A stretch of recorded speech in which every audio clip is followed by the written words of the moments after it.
Hey everyone, SW Nation here, and welcome back to a brand new Arrowverse video here in the channel. I'd like to stop and take the time to rank every 2020 Arrowverse season finale, ranked from the worst to the best. Please note that everything that I will say in this video is just my very own opinion. My list is certainly not the right list, it is just my list, and you are free to comment down below your ranking of every 2020 Arrowverse season finale, ranked from the worst to the best, just like me, or you could just do your favorite. Also, I will be saying spoilers for every 2020 Arrowverse season finale. So, if you are afraid of the spoilers, click off the video right now, watch those seasons, come back, and without further ado, let's get into the ranking. Kicking off my list at number 7, we have DC Legends Season 5. Now, I believe that, just like the show, this finale is very weird because of the fact they go into a museum and they have to fight these historical figures to the thong song.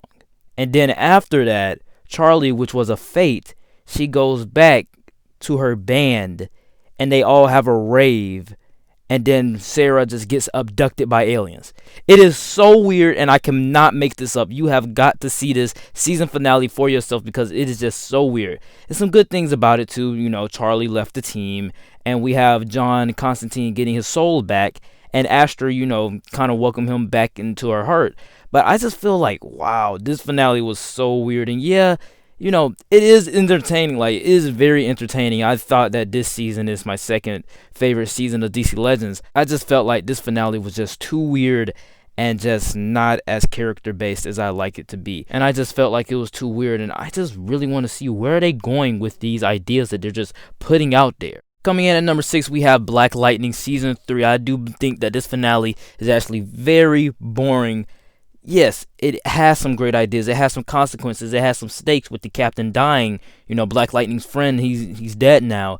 And, you know, with Gravedigger being alive again, I don't know how. But it's just weird to me how this season just fell apart for me on so many levels. It was just so boring. They had too many Dutch tilts. It was just so weird. And I don't even know how they got to that point. The Khalil versus Khalil stuff, I loved it. I love the Khalil storylines inside of this season. And I just think that since it has consequences and since it has stakes, I have to put it higher than DC Legends. Kicking off my top 5 list has got to go to Batwoman. Now, I do think that Batwoman actually has a great season finale. And when I was watching it, I was so hyped for season 2. Then Ruby Rose left the role. And that excitement for season 2 has died down a little bit more. Though I do believe that, you know, the new actress that's coming in there, DC Fandom is tomorrow at the time I'm recording this. But I feel like that new actress that comes in, you know, and she's actually going to be at DC Fandom tomorrow, I do believe she might do a great job. I'm not going to trump her just because she is African American or that she is different from Ruby Rose or that she's just coming into a role after Ruby Rose. I do believe that she might do a great performance. But the thing about this season finale was that it had so many stakes. It had great action. It had great cinematography. It had great writing, directing. And also in the end, we have Bruce Wayne. I was so excited to see this version of Bruce Wayne. Though it was hushed. Maybe we would have got a better, you know, the original Bruce Wayne coming back. So then we can have a Batwoman, Batman crossover event. And then we can have a Superman, Batman, Batwoman, and Supergirl crossover event. And that would have been amazing. But since all the stuff going on with Ruby Rose leaving the role, I just feel like season 2 has died down my excitement. And just like this season finale, I do believe that the series was great, but now it's just dropped drastically for me. Coming in at number 4, we have Supergirl Season 5. Now, I love the fact that this finale actually fixes the relationship between Kara and Lena. I love the fact that we bring in Miss Martian again, the actress also. And I just love the fact that it has some great ideas and great story. And also, it has consequences. It has stakes. Brainy has died in this season finale. And I truly believe that Season 5 of Supergirl, if you're tired of Supergirl, you're gonna hate this season. But me, you know, some of the stuff I enjoyed, some of the stuff I was bored by. But most of it, I was kind of enjoyed by it. And the season is just a mixed bag for me. And I just think that this season finale had the stakes. It has the relationships being built again. And we have Lex Luthor and Lillian Luthor working together. What more could you want? Before I get into my top 3 list, I like to take the time to say that if you are a fan of Arrowverse, which you probably are, that's why you're watching this video, click that playlist up above for everything Arrowverse related that I have on my channel. Also, if you are a fan of the MCU, I am doing an MCU rewatch on my podcast. It's called The Regular Podcast, and that link is always in the description and in the comment section. And I will be uploading Doctor Strange on Monday. Without further ado, let's get into my top 3. Kicking off my top 3 list has got to go to The Flash Season 6. Now, just like the season, I don't think that this season finale is actually pretty bad. It's just in the mix there, just like on my list. It's in the middle there, you know. We have my number 1 and my number 2, and then we also have my number 4 and my number 5 after this one. And then it's in the middle there. It's not as good as my number 1 or my number 2. It's definitely not as bad as my number 6 or my number 7. I just think that it's in the middle there, just like the season finale.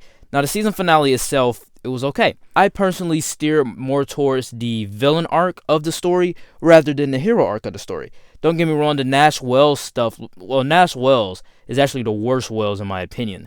And I just think that the Nash Wells stuff is actually pretty bland. I don't really enjoy it that much. I guess because of Crisis, it happens and stuff like that. And I just think that the stuff with the Speed Force is very great. Inside of the entire season, because of what happened in Crisis, it has stakes and it has consequences on season 6 as a whole with the Speed Force dying, and it puts Barry in a bad situation where he does not have the speed. He is using artificial speed. He is not fast enough, just like in every other season and every other episode. It's always talking about Barry not being fast enough. Then he gets fast enough at the end of the season.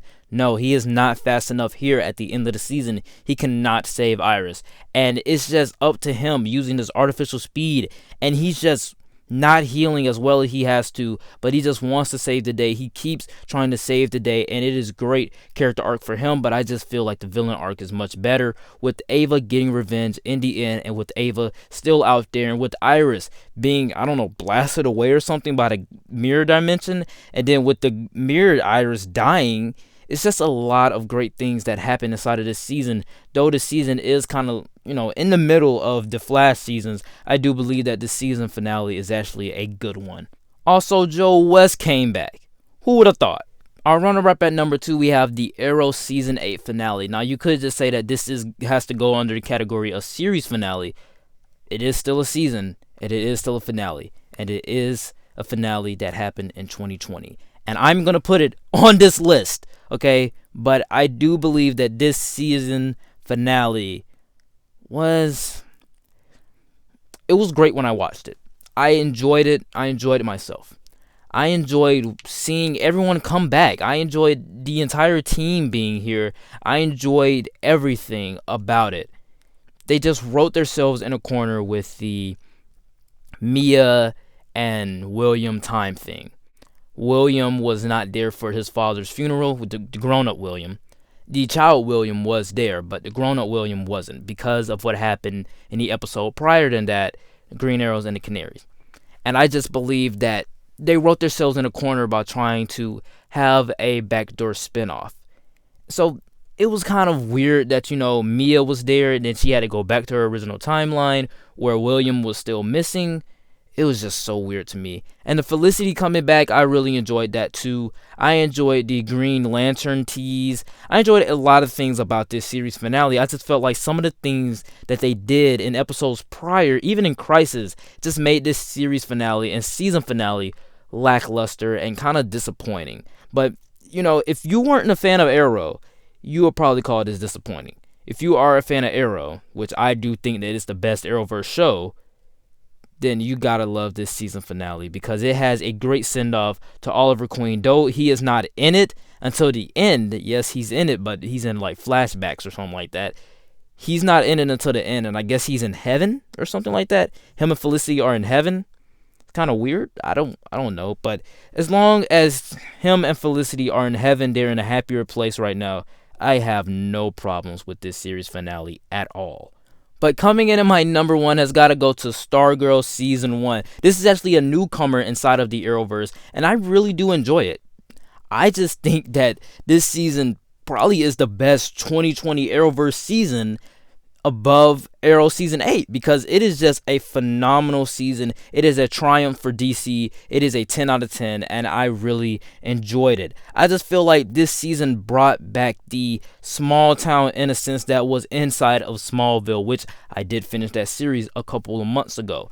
I just think that this season finale was actually pretty great. It brought together everything that I loved about the show prior to that, and it also just came full circle with their plan being revealed. We have Solomon Grundy coming out of the shadows finally. We have everyone's character arcs being fulfilled in a satisfying way, and it is just amazing. And also at the end, we have Starman coming back. Starman is alive, and it is just so great. The season finale was amazing, and I really enjoyed it. So it has to come in at number 1. Alright guys, that is it for the ranking. Please know that everything that I did say in this video was just my very own opinion. My list was certainly not the right list. It was just my list, and you are free to comment down below your ranking of every 2020 Arrowverse season finales, ranked from worst to the best, just like me, or you could just do your favorite. Like, comment, and subscribe, and I'll see you guys next time. Peace.